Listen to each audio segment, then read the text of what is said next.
I'm gonna tell you guys in chronological, it's a big word for Brando here. I'm gonna tell you guys in chronological order every vehicle that I have ever owned. I say owned kind of loosely. In my opinion, you do not own a vehicle unless your name is on the title, and that's just how I roll. But I know there are some exceptions. So I'm going to include vehicles that I did not necessarily own, but I spent a lot of time in. I think that that's fair. I'm also going to state 4 categories. I'm going to run through them really, really quick for each vehicle. I'm going to tell you guys how I got it, my favorite memory of it, my least favorite memory of it, and how I got rid of it, how it left me, whatever. So here we go. First vehicle I ever got, you guys probably already know this, was a 1987 Chevrolet Silverado, single cab, long wheelbase, long bed. I love that truck. The funny thing about the truck is how I got it. Is me and Dad had it for a really, really long time. Dad bought it from the same guy that I got my lawnmower from. If you click on the card, I made a video of fixing a Cub Cadet lawnmower that I use today. It was from that same guy. He's basically a member of the family at this point. I mean, like, we've known David for so long now, and he's been just an awesome dude to me and Dad. But Dad bought the truck from him, and we had that truck. It was a workhorse. We used it to haul things and take stuff to the dump, what have you. And I just loved it. And when I turned 16, the day I turned 16 on my birthday, I wanted one thing from my dad. I told him, I said, Dad, just take me and get my driver's license. That is all I wanted. Did not expect a vehicle, even though that he had hinted at me for literally months, asking me what kind of vehicle I wanted. I'm like, I want the truck. Every single time. I want the truck. The day I turned 16, we went and got my driver's license, passed my test, and got home, and we had like a little, pizza party, whatever you do when you're 16. You're still a kid at that age, at that point in life. A couple of my friends from high school were over, and I walk around the side of the garage because they're like, they're trying to make it a big surprise. They're like, hey, time to go see your gift or whatever. And I walk around the corner, and there was a bow on the mirror, the driver's side mirror of the truck. And I was like, sweet, let's go swimming. Like, my reaction was, I was in front of my friends and everything, and I was just like, thank God, let's go swimming. Because I was super appreciative. Like, I knew I wanted that truck forever. I knew every single thing about the truck. So it wasn't like I had to go and like look through it and be like, oh yeah, this is mine. I knew everything. I knew every inch of that truck.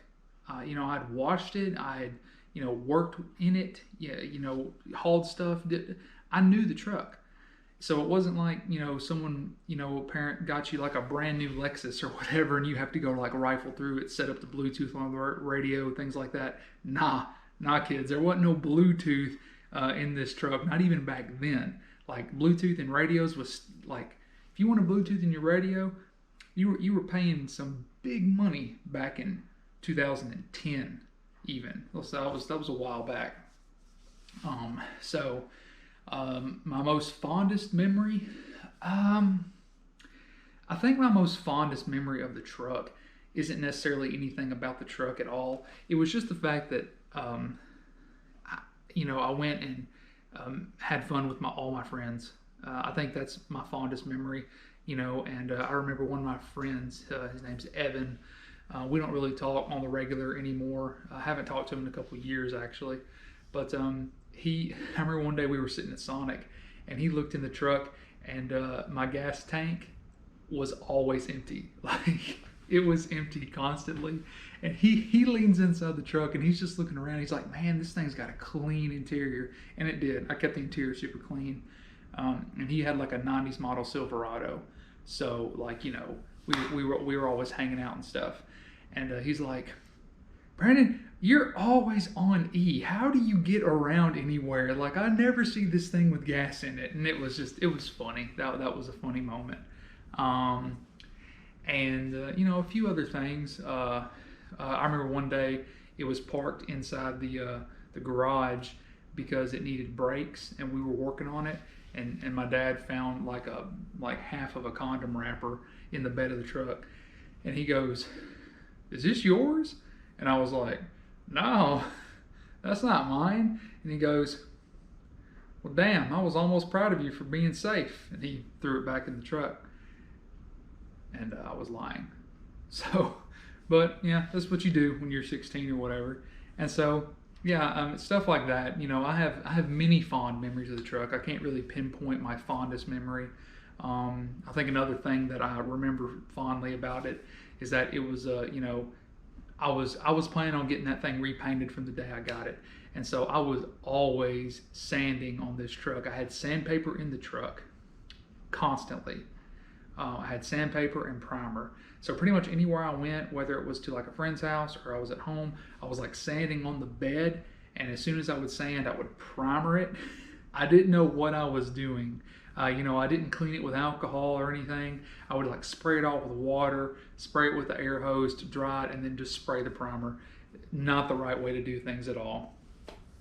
My least fond memory of the truck, it was December 23rd of the same year I got the truck, actually. So I only had the truck for about 6 months. And it was December 23rd, and I was out late at night, and I hit a deer. And that was like, I was already upset, but then I got home and my dad was upset. Didn't help things at all. But like I was so sad that you know, the truck, it wasn't perfect by any stretch of the imagination, but I had messed up like the passenger side headlight section, and you know, everything always seems to look worse at night. And you know, I go out there the next day, and you know, I look, and things aren't as bad as I thought. They built trucks different back then. They built trucks totally different. So really, I just had to replace the headlights, the headlight housing, a couple of parts here and there. LMC truck got me squared away, and it was pretty much fine. A couple paint chips off the fender, nothing crazy. So that was probably my least fond memory. And how I got rid of it. I got rid of it because slowly but surely, reverse went out. I learned the hard way about a 4L60. Reverse went out, and then like third gear went out. And you know, pretty much got to the point where I was driving home from school one day. Couldn't keep gas in the truck as it was. I was driving home from school one day, and it wouldn't come out a second, and it was just tacking out, and it was just like, wah! And I was doing like 40 miles an hour. So pretty much the whole way home from school, I was getting single-digit gas mileage, and I parked it. I was like, Dad, well, I can't drive this anymore. And I could kick myself for us getting rid of the truck after that, but pretty much after that, the truck just sat. We didn't move it unless we had to cut grass or whatever. And then we ended up getting me a car, and we sold the truck. And I hate that we sold it, because I would kill to have that truck back. So with that being said, next my dad bought me a 1998 Honda Civic DX, and that I have to blame that car for where I am now. I really have to. I mean, I don't have a choice. You guys already know the history of my Civics anyway. If you don't, click the card. We got a 1998 Honda Civic DX. We bought it, I think, somewhere close to Athens, Alabama. So I didn't have to travel very far. The guy had it priced at $3,000. And when we were looking for a car, yeah, I had two things that I wanted, stipulations, whatever. It had to be a manual, like top priority. It had to be a manual transmission. Wanted a manual transmission for a long time. I wanted to learn how to drive one, so it had to have that no matter what. I didn't care if it was a Mitsubishi Eclipse or a I can't even think of anything else I was looking for at the time. anything. It could have been anything as long as it was 5-speed. Dad found the Civic, and Dad had a Civic before. I think that's kind of why he was pushing me that direction. I can't honestly remember how we landed on it, but I think it had to deal mainly with price and reliability, and so a Civic, duh, obvious choice. But Dad's Civic was like a 09 or something like that. It was a newer-ish Civic. Maybe it was like a 07. Can't remember. Only thing that mattered is that it didn't have a K-Series, which was tragic. It was a 1998 Honda Civic DX, slick top, no sunroof or anything weird, manual crank windows. It was like the lowest package. The only redeeming factor about it was that the transmission really was pretty good. Like the DX was probably one of the better 5-speeds that came in the Civics. But anywho, so the guy was asking like $3,000, and then Dad talked him down to about $2,800. So, you know, we bought it, got it home, and I think the fondest memory, this is totally weird, and like I hope you guys don't judge me too hard for this, but I think my fondest memory with this car was literally the days before I was even able to drive it. I would go out into the garage. We parked it in the garage because it didn't have insurance. It was a lot harder to activate insurance back then. Like now you can get on your phone, you can have insurance in 30 seconds. It's crazy. But back then you had to like call, and it was like, we got this thing on like a Friday night, and you know, we couldn't call to have insurance put on it till like that Monday or something like that. Those 2 or 3 days felt like an eternity for me. We got it home. I washed it. You know, I fixed a few things here and there with the radio because the radio was absolute junk. And I remember I would go out there at random times of the day, and I almost like slept in the dadgum car. And I know that sounds crazy, but like I simply fell in love with the car. I mean, I really don't know how else to say it. And thinking back on it now, that was stupid. Like, I don't know why, like, I would, like, have done this at all. But I would go out there, and I would sit in the driver's seat, and I would just listen to music. And, like I said, thinking back on it now, it's just a stupid Civic. But for me, it was, like, my key to freedom. And it was a 5-speed. And it was just the coolest thing in the world for me at the time. Like, it was great. And, my dad had a Fox Body Mustang with a 5.0 in it that was also, you know, had the T5 in it. So, you know, but for me, that Civic was like, it was everything to me. It really was. It was the best toy I'd ever gotten in my life. So that's my fondest memory. You know, my least favorite memory of it is also how I got rid of it. I wrecked the shit out of it. I had left tennis practice at school one day, and I was going to the barbecue pit close to my house to get some food, and it had just rained, and I was going down a road way too fast, so I can't completely blame the rain for it, but I was going down the road to get to the barbecue pit way too fast, and I knew, and the problem is that I knew this road like the back of my hand, and that was my problem, is I took it for granted. And I came around a corner way too hot. The rear end fishtailed and put it in a ditch, straight in a ditch. And so you guys know that story.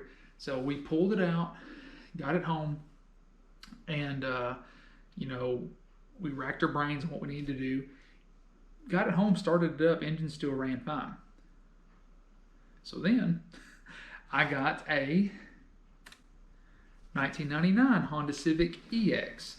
Powered doors, powered sunroof, the works, super nice. Had a wing on it. I'm pretty sure it was basically it was every bit of an SI minus the B series. Like, it was about as SI as you could get without having a B series.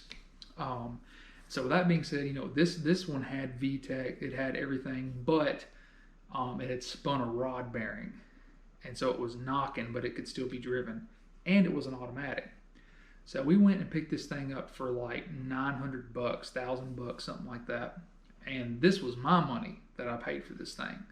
And so we went and picked it up. So this is like the first car that was like mine, because I paid for it. I actually I think my dad's name was still on the title, which, whatever, insurance was cheaper that way, so I totally get it.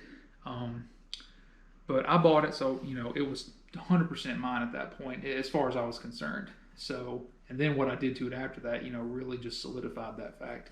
So I took the engine out of the old Civic, put it in this Civic, and I did a Frankenswap, which I wouldn't even really consider it a Frankenswap. I mean, a Frankenswap is when you take a completely different head off of a completely different engine and put it on a different engine. This was like barely a Frank swap, but I took the VTEC head that was on it and put it on the non-VTEC block, and the rest was history. And so, and I did a 5-speed manual conversion. Took the automatic transmission out of that sucker, put my 5-speed in. I had my car back plus some, because it was all power windows and everything that I wanted. Had the wing in the back. I stripped the 98, sent it off to scrap. I had all the good speakers, the good radio, the works. I was living high on the hog at this point. Fondest memory of the 98 or of the 99 Honda Civic.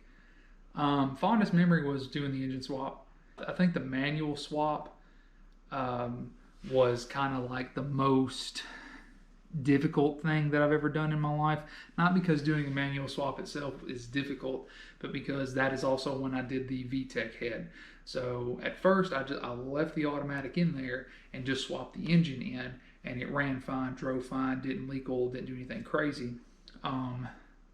So my fondest memory was doing the engine swap, and because it worked.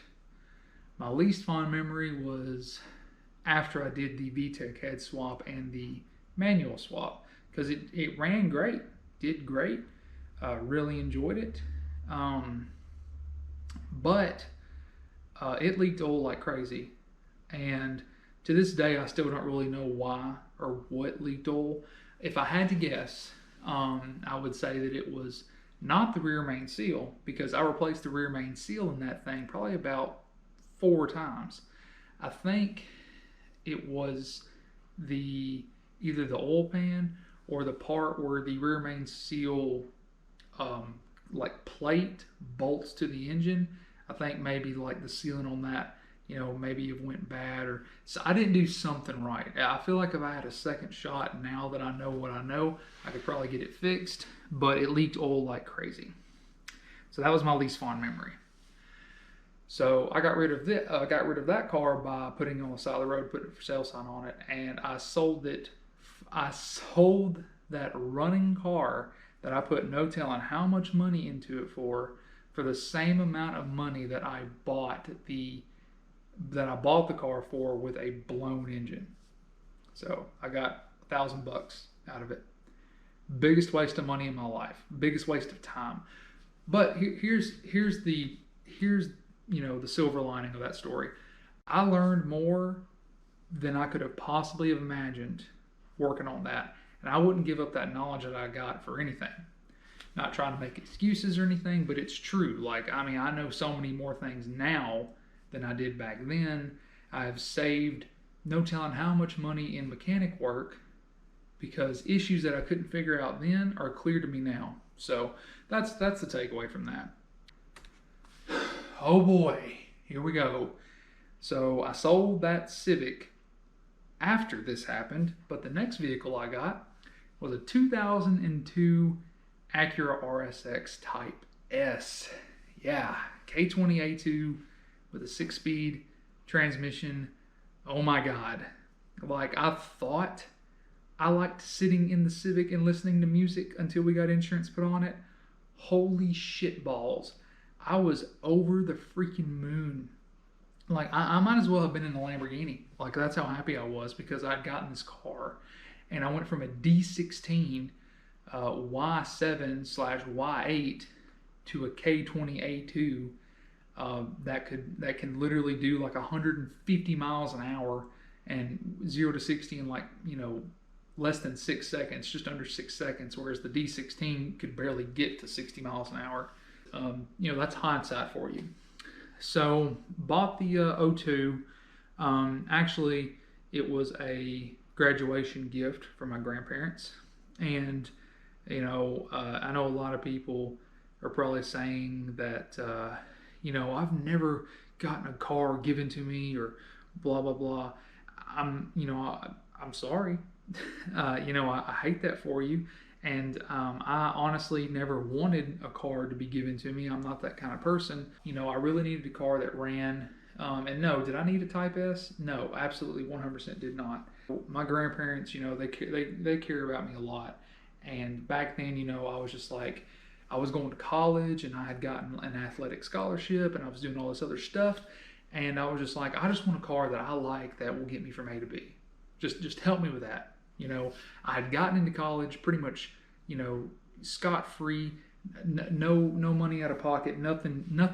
And they were just like, well, since you somehow pulled this off, I guess a new car isn't that, you know, big of a deal, not a big price to pay. And it wasn't like super expensive in the long run anyway. It really wasn't for what I was getting.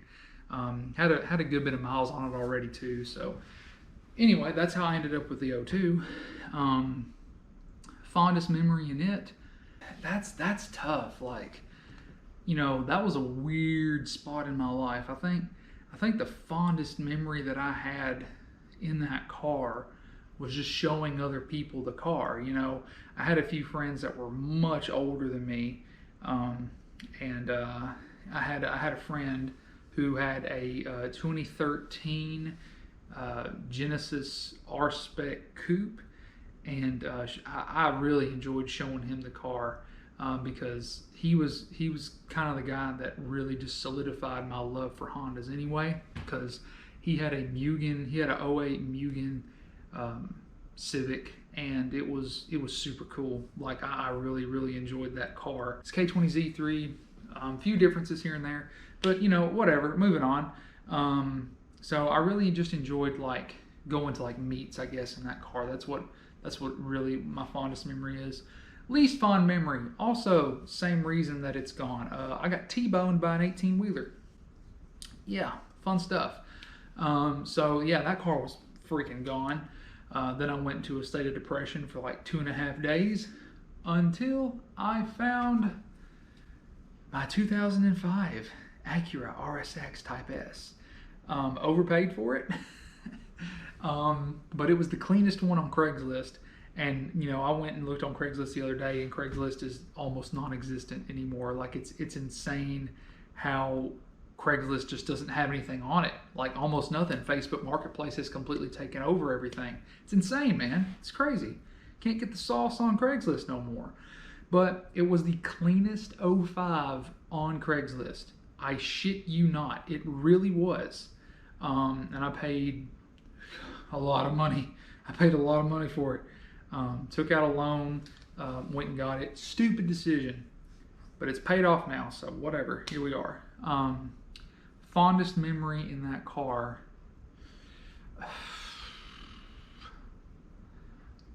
Probably, I think my fondest memory when that car was actually paying it off, if I'm being honest. Of the day I got it was really fun. Like, you know, it's kind of like being in a new relationship. Like, there's just so many things. You know, the car was very similar to my old car, but it was just, everything was, I don't know. Everything was, you know, familiar but different. You know, I really don't know how to explain it. It was like getting a brand new puppy. You know what I mean? Like, you get it that first day and you love it to death, and then the next day comes up and you know, you love it, you know, the same amount, but you know, you're trying to do stuff, and then it gets to the point, it gets to that ornery period where you're just like, it's just shitting in the house, and you're trying to train it and all that stuff. That's kind of how the 05 was for me. You know, I loved it in the beginning, but as I continually had to dish out that money every single month that I could barely afford it, I started to kind of resent buying it.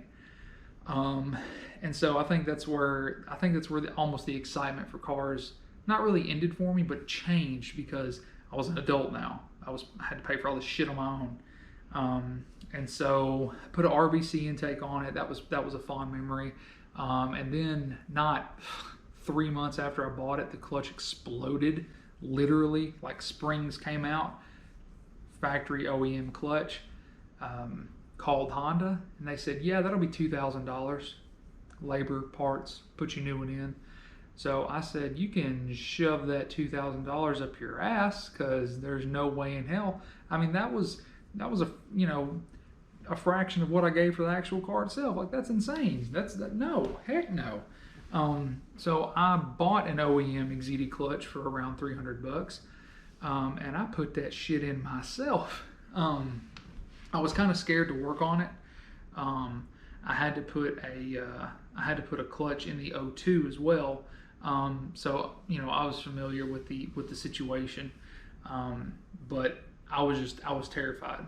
Because like I had just paid so much money for this car, and I just wanted it back on the road as soon as possible. And so, but it took me 3 days to order it, show up, and get it put in. But I did it, and that's still the same clutch that's in the car to this day. So my least fond memory of the car was the day we put it on the dyno. And actually, technically, it wasn't even that day. It was a few days. It was actually a couple months prior to that when I found out that it had low compression on cylinder 2.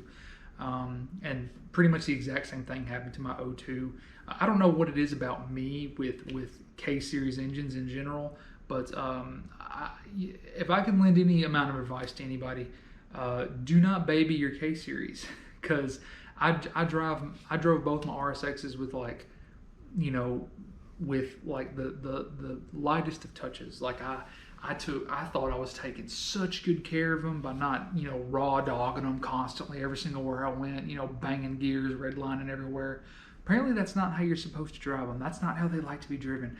Redline these shit out of them, because I know people with K-series with 200,000 miles on them that drive them like they stole them, and they have perfect compression. So there's something to be said about the K-series. Like, it just loves just to be beat the shit out of. So there's that. Yeah, do that. So we're still dealing with that problem to this day, but we're about to remedy that problem, boys. We really are about to fix that bad boy. So I haven't gotten rid of that car. Still here, luckily. And for any of you that are wondering, my driving record is clean. Not as of any time, soon to this, but my driving record's been clean for a while, because I've gotten a lot of speeding tickets, been in a lot of wrecks. You guys know by now. This part of my memory is a little fuzzy. I'm not gonna lie. I don't remember if I got this car before the 05 RSX or after. I think it was actually before, but so we might be getting a little bit out of order, but these were all bought pretty close in proximity to each other. So around that time, I also had another car. I had bought a 1990 Nissan 240 SX. What? The Honda guy bought a Nissan? Yes, ladies and gentlemen, I had bought a 1990 Nissan 240 SX with the single overhead cam KA24E. So it was my very first Nissan that I had ever owned. Fun fact, I actually came home from the hospital when I was born in a 240 SX. At least that's what I was told. Yeah. So I'm a big Initial D fan. I'm a big car guy, period. Most people would look at me and say that I'm definitely a die-hard Honda guy, but that's not necessarily true. I've actually built more Mitsubishi engines than any other engine out there, than any other engine that I've had to deal with, and I have built more Nissan engines than I have built Honda engines, believe it or not, or worked on, I guess you could say, but I have built a Nissan engine. So that's, fun fact for you. The Honda guy is a Mitsubishi and Nissan fan. Specifically like 4G63 Mitsubishi fan. As far as Nissans are concerned, I like most of them, to tell you the truth. Well, at least they're sports cars anyway, like the 240Z and the 240SX and so on and so forth. I don't really give a shit about your Juke or your Rogue or your Murano. So with that being said, my fondest memory, so I bought, so how did I get the 240? I was actually helping my mother do something. I can't quite remember what I was helping her do, but we were at like this apartment complex type place, and there was a grass field out you know, past like the driveway area, and out in that grass field where the lawn had not been mowed for a long time, I saw a gold 240SX with a pig nose. But I looked at it and I knew exactly what it was. Like I said, I'm a big Initial D fan. And you know, SnowDrift, hello. And so I looked at this thing and I'm just like, are you my diamond in the rough? Like, I mean, I was just like, what? Why is that sitting here? And so I found like the landlord of the place, and I was like, hey, who's that gold, you know, car out there? Who's that belong to? He said, oh, that's my daughter's old car. And I was like, does it run? And he said, I don't think so. And I said, how long has it been sitting there? He said, oh, it's been sitting there at least 6 years, 7 years now. And I'm like, are you trying to get rid of it? He said, well, I've had a few people ask me about it, but no one's serious. And I said, what would you take for it right now? Because, you know, I tried not to seem like super anxious about it, because, like, you know, I figured he would jack the price up real high because he's like, oh, this kid really wants it. Well, I'm going to try to make a profit. He didn't seem to do that. He said, I'll take $1,000 for it. And I was just like, and so, you know, I made a few phone calls and I said, if I brought you $700 today and trailered it out of here, would you let me have it? And he said, if I can find the key, yes. And I was like, please find the key. Please find the key. He found the key. Went, got a trailer, hauled it up on the trailer. $700 later, brought this thing home. And me and my buddy Patrick actually, you know, messed around with it when I got it to my house, and you know, fiddled with it, tried to see if it had spark, all this other stuff. We couldn't really figure out what was wrong with it. We threw gas in it, and the bastard started. Like, I was super happy, and so that's how we got it. And my fondest memory of it was pulling the engine out. That's pretty much what we did, because it turns out, you know, we got it running first day we got it there. But it turns out, like, you know, if you're unfamiliar with 240s of that vintage, the timing chain guides are garbage. And so basically they had turned to dust and fell inside the oil pan. And looking back on it now, I probably could have, like, cracked the timing cover open, made sure it was in time, put new guides in, like high strength guides that you can get in the aftermarket community today. And it probably would have been fine, but didn't know that at the time. So I pulled the whole engine out. And I had a really good time pulling that engine out. You know, I owned that car the very first time I ever went to Import Alliance, and I saw a bunch of other 240s roaming around, and that was just a fun time in my life. And so, you know, I just got to really know that kind of culture, like the drift tax, and, you know, it's a ship box for drifting, but it's fun, super fun, unbelievable fun. And so, like, finding. By the way, this thing was bone stock, and it had a perfect body minus like one spot on it. That's unheard of these days. Completely unheard of. You can't even buy a 240 for like less than $5,000, and that's like maybe a rolling shell with factory wheels on it, horrible tires, and like no engine, no trans, no nothing. Maybe a wiring harness if you're lucky. Super hard to find. My least fond memory of that car, and I didn't own it very long, maybe a year, maybe less. My least fond memory of that car was selling it, and that's how I got rid of it. I sold it. I was in a tight spot with money, with, you know, just having purchased the black RSX, and so it flew the coop. I sold it for a decent profit. You know, I put, all in all, I probably had about $1,200, $1,300 in the car. And I got about $2,000 out of it. So not a killer amount of money, but you know, I made a little on it, not much. And just a little secret between me and you, that car might be coming back to the channel. So I had the silver RSX, had the side of it caved in. I had the black RSX. I had the 240 sitting in the shed. Why not add another car to the group? Why not? Why not? So I was searching Craigslist. We were actually out, you know, having dinner. I was with my family. We were having dinner, and I just thought to myself, I don't really ever really remember not wanting one of these. But this car has been on the channel before, so you guys might actually know it. I had been looking for a 300ZX for a long time. A long time. I found one for $1,000, and I was like, no, this is too good to be true. So I messaged the guy, and I said, hey, what's your bottom dollar for this car?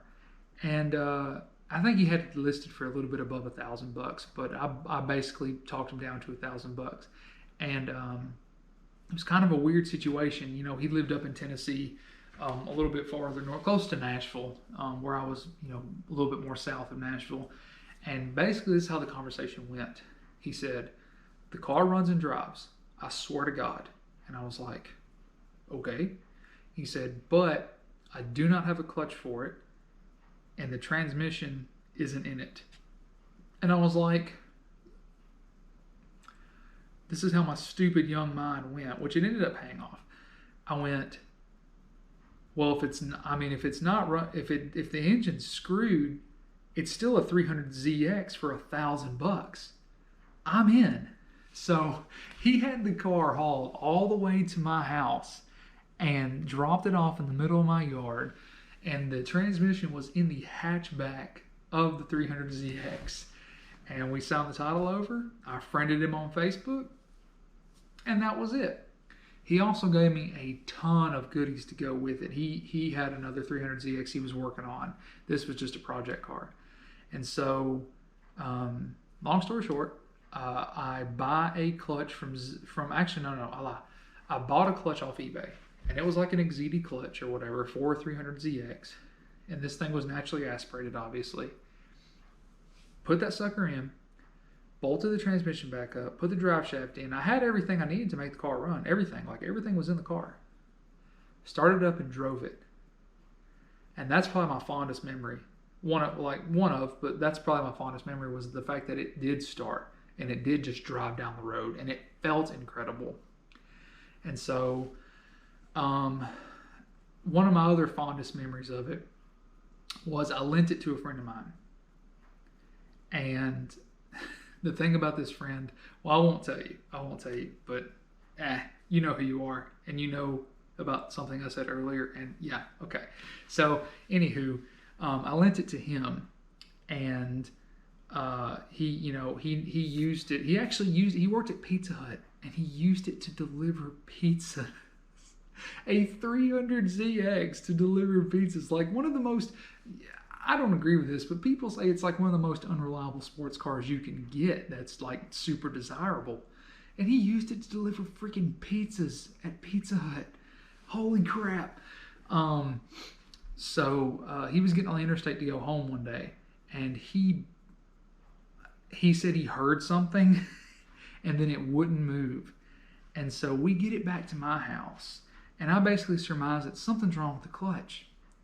Well, I pulled the transmission out of this thing, and I don't know what he did, but he literally, this clutch still looked brand new. He ripped the center section away from the friction material. Like, it's the most insane thing I've ever seen. And I'm like, ha, my Z just did this. So then, long story short, I ordered a clutch from Z1 Motorsports, plopped that in, and then my least fond memory and probably the most regrettable decision I've ever made was I sold it. And I don't know where it is.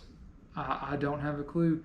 The guy that bought it, I feel like I didn't really get a fair price for it, but it needed to go because I want a twin turbo one day, and I just hated to get rid of it. I really did. I really did. Like, I want to build a building out behind my house just so I can store a bunch of old Japanese cars and keep them alive. Like, that's like one of my biggest dreams. And I got rid of the Z, and I regret it. I regretted it the day I did it, and I still regret it. I need to find another one. I need to so bad. RSX get done first though. So here we are. Yeah, probably the most regrettable car I've ever gotten rid of. Okay, so we're gonna run through these last three pretty quick. So when me and my wife got married, she had a 2012 Chevy Cruze. And I didn't technically own this car because, you know, like I said earlier, my name wasn't on the title, but I drove this car back and forth to work for like over a year. So I feel like I kind of own part of it, you know. I feel like, you know, we got married, so what's mine is hers and what's hers is hers. So, but we got married in this car. It took us all over the south of the country, honestly, and so you know, I don't really have, you know, I got it by marrying my wife, and I don't really have like a super fond, you know, memory of the car itself, but you know, us getting married in it, you know. And we drove it to our honeymoon and all that stuff. So there's those things about it. But you know, my least fond memory of it was all the issues that it kind of had. And they weren't, none of them were like super duper bad, but like the PVC valve is embedded into the valve cover, and the only way to replace it is replace the valve cover. That's kind of shitty Chevy, if I had to be honest with you. I'm pretty sure these motors are all put together in Mexico anyway, and you know, I mean, I get it for like a young lady, you know, it's a cute car or whatever, but you know, for me, if I'm gonna buy an American vehicle, I want it to be made in America. If I'm gonna buy a Japanese vehicle, I want it to be made in Japan. And that's why, you know, I'm drawn towards these old ass Japanese cars for, you know, because they're actually made of something, of some sort of quality. I mean, they all have their faults in one way or another, but still. And so, you know, I had to replace the entire valve cover one time. That sucked. Had to replace the thermostat twice.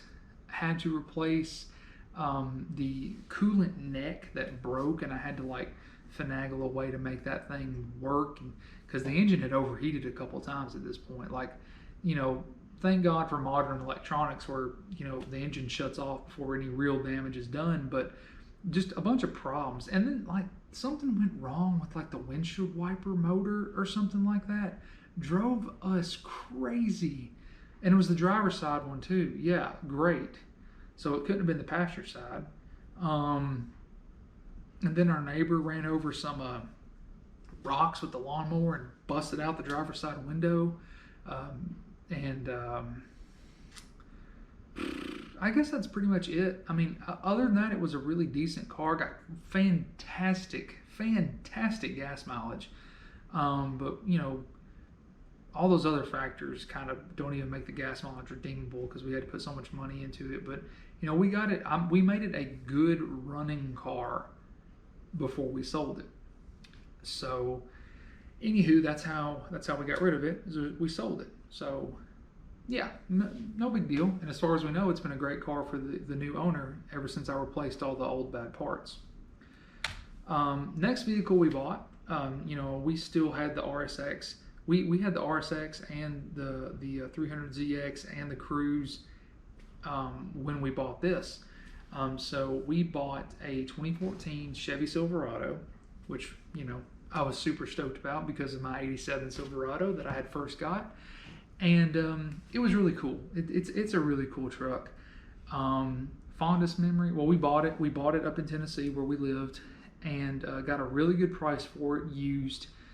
Hate buying new stuff, never will probably, but we bought it from a police officer, and so it seemed that it was very well taken care of. Had WeatherTech floor mats already, had the window visors, a few other odd end stuff. It was a crew cab, which was a requirement for us. It was a 5.3 V8, which was a requirement. 4-wheel drive, which was a requirement. You know, Z71 package, heated seats. You know, just a good truck. Haven't had any issues out of it. A lot of people have issues with like oil burning and things like that with the 4-cylinder mode. So my fondest memory of the truck is probably all the trips we've taken in it, all the trips to like Tail the Dragon, you know, doing motorcycle stuff with the truck, just using the truck as a truck, you know, going to get the K24, You know, all the date nights that me and Kinsey have gone on in it. You know, not the best truck in the, you know, not trucks aren't good to go on date nights in, but we just love driving the truck so much. We didn't care that it's a gas guzzler. We just enjoy being in the truck because it's, you know, it's just cool. My least fondest memory of the truck is when the AC went out, and I made this big long video, click on the card, of where I replaced the AC compressor, and it's been doing great ever since then. I've had a lot of people view that video. I've had a lot of people you know, comment on it. It's been doing great. Only other thing is that has been kind of a pain in the ass is that you know, it has its normal radio antenna on the passenger side, but just above the driver's side seat there's a little, you know, satellite radio shark fin that people call it. It leaks. If it rains really hard, it doesn't leak all the time, but if it rains super duper hard for a couple of days, driver's seat is wet. And only way to fix it is to get a new one, or to, like, people get like black RTV and just fill that sucker up where it comes through. I really need to fix it, but you know, it hasn't been such a problem where I've just been pushed to do it. And not to mention, the last time I tried to fix it, there's like a million different part numbers for these Chevy shark fins, and I can't nail down which one's the right one. So I just need to do that and start ordering stuff and sending shit back if it's not right, because I do need to fix that. Other than that, it's been a great truck. It really has. And the latest addition to the SnowDrift fleet is the 2013 Acura MDX. And we bought that for Kinsey. We bought it for Kinsey, but for Emery as well. Like, it was kind of like the mom vehicle that we bought. She thought it looked great. I thought it, you know, sounded great, looked great, you know, has the J37 in it. You know, at heart, it's a Honda. And so I was super stoked because we were actually looking at like a 4Runner. And so we sold the Cruise for a good price, I think, a fair price. And we added in a little money from our savings, and we, you know, went and we were looking for a 4Runner. But the 4Runner that we were both kind of pushing to get, you know, people just want too much money for them. And I totally get that they are worth what they're worth, but there needs to be a finer line, I think. But you know, they have their reputation, and it totally precedes them because they're wonderful vehicles. They look cool. They're reliable.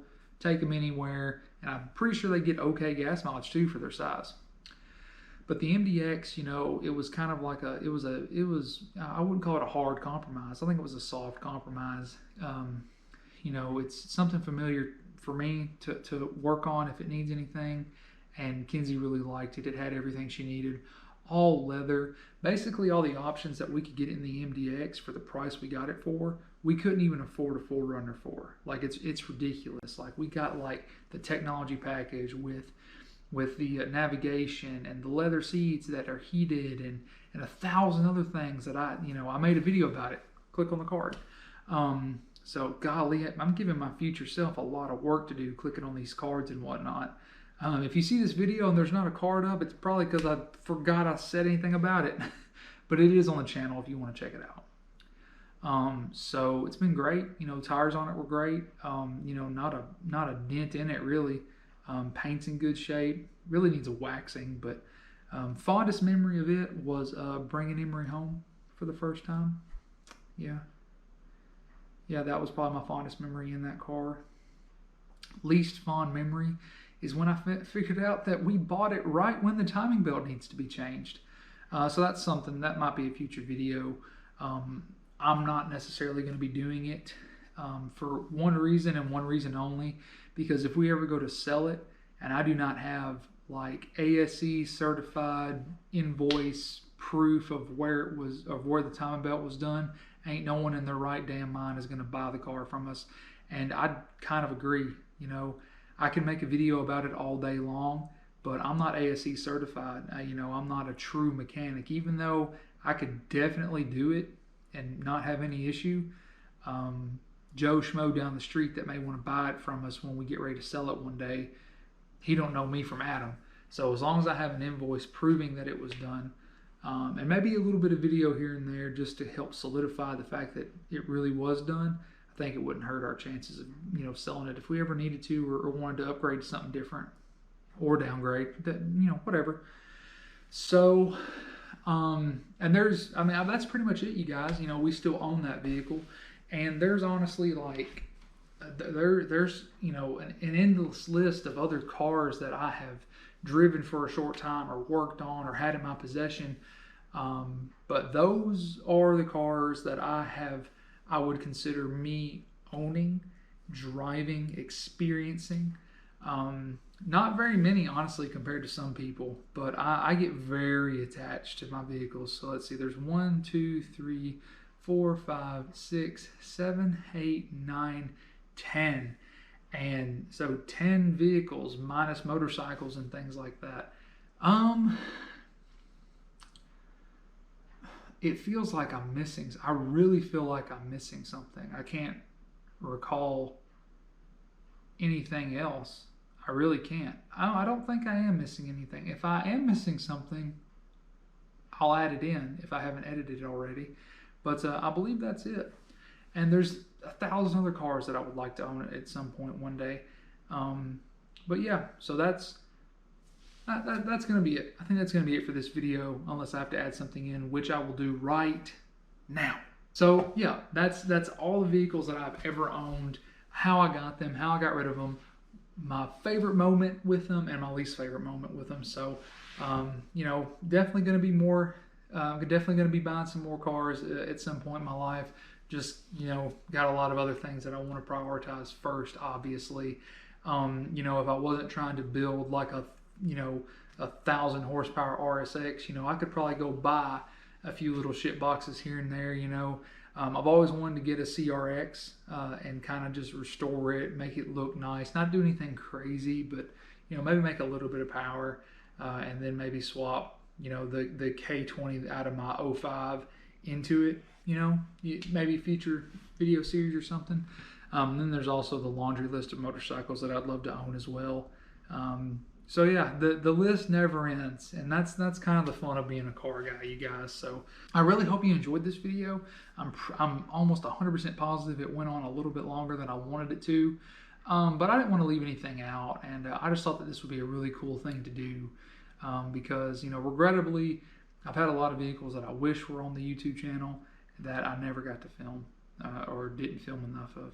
So it was fun for me to do, but you know, that's gonna be it. That's gonna be it. I'm done. I'm shutting up now. Thank you guys for checking it out. Consider subscribing if you haven't already.